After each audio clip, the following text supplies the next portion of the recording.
Hey guys, Troy here. This is Raise a Hallelujah by Bethel.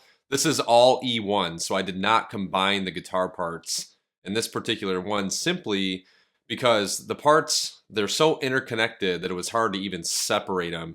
And one of them is capo 1 and the other is capo 5, I think. I can't remember when I was messing around with it. It's capoed pretty high up there, so it's almost impossible to kind of cop that part. So in this particular song, I decided to go for E1. I thought it was the best one for one guitar player to go for. The song's a lot of fun because it has like a pulse, has like a heartbeat, like the whole way through. So that's a little bit different feel than what I'm used to, especially the last 4 or 5 years of the worship music that's come out. And it also kind of made it a challenge to play too, because there's a lot of 16th note down picking.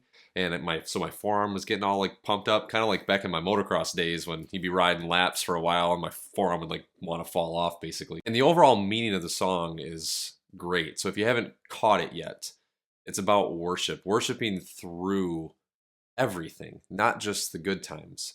So I say it a lot in the videos, the intros to these videos, that life beats us up, man. The world is broken because of sin. Sin has entered the world and has shattered the goodness of the world, and the gospel comes in and pushes back that darkness that sin has brought in.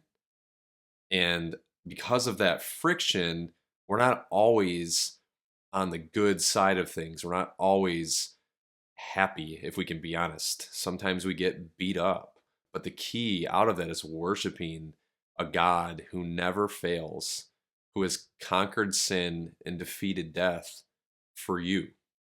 Because of that, one day, every tear will be wiped dry. There will be no more disease, no more hurt, no more pain. So we worship now because that reality will come to us one day in glory. So great message in this song, a lot of fun to play. If you want the pedal board shot, the lesson, the explanation of tones, that's over at guitarforhisglory.com, so you can check that out. Otherwise, I hope you enjoy the playthrough here of Raise a Hallelujah by Bethel. We'll see you in the next one, guys. Raise a hallelujah.